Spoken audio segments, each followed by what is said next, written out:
was very much devastated when I got discharged from the hospital. Okay. Because I later learned that the retina of my left eye had been completely damaged. Okay. And my left eye had been completely lacerated. So I started imagining in my heart, Yeah. because I became so bitter, so angry, and I imagined that if I would have met the men behind that heinous and barbaric act Yeah. of cowardice, Yeah. I would have skinned them alive. Little by little, Yeah. slowly by slowly, so Yeah. that they could experience the pain and the trauma we're going through. But down the line, I realized that bitterness and anger only but retards healing. So I said, Douglas, Yes. in my heart, Yeah. pick up your pieces Yeah. and go. Pick up your stuff and go. And that's the time my faith in God kicked in. Oh, wow. So I felt, let me seize the moment Yes. and move on through my rehabilitation, Yes. through courage, Yeah. and the power of the human spirit.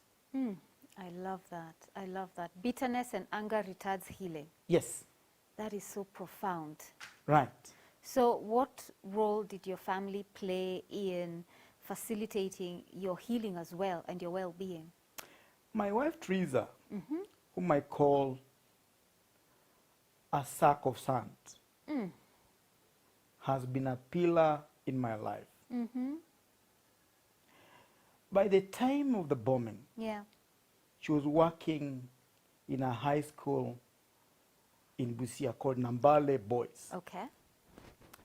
And she lived in the cathedral, Nambale Diocese, Okay. which was founded by Kanana Wari, the father to our former vice president, Mudia Wari. Okay. So she was living in this cathedral. Yeah. When she got the news, because by that time, never used to have a cell phone. Yes. So someone could call, another one picks the call and passes the information. So by the time you get information, Yeah. it's completely disfigured. Yes. So when she got the news, she had just come out of the church, it was on Sunday. And she was told I had been completely affected in the Bomblast. So in her mind, Yeah. she thought I was dead. Oh, Jesus. So what happened is she called her fellow mamas of the Kutenderezas to come and Kutendereza with her. And then she organized herself to come to Nairobi, expecting the worst. Oh. So when she came Yeah. to my hospital bed, she found my face completely bandaged. Oh. So she could not tell whether I would be able to regain sight Yes. or not. But honestly, she has been a pillar in my life. Yes. Because I remember when she discovered that I had become blind, Yeah. one of her colleagues told her, Teresa, you only have one daughter who is 1 year old.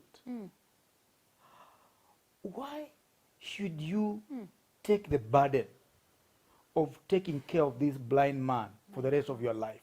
My God. I think you're still a young woman. You are still beautiful. You can choose to leave this man My goodness. and just find another handsome man elsewhere. Jesus.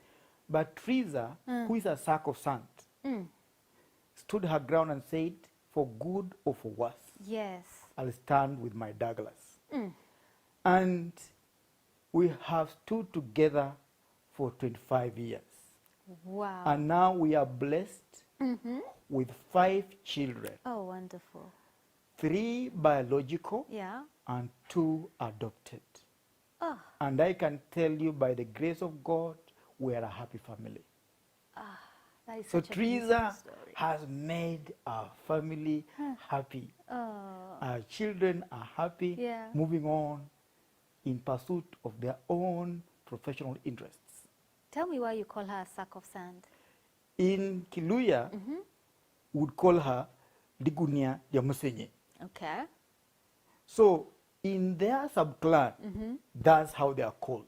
Uh-huh. They are women full of strength, women who can withstand any pressure, any challenge. Yeah. And she has really demonstrated exactly that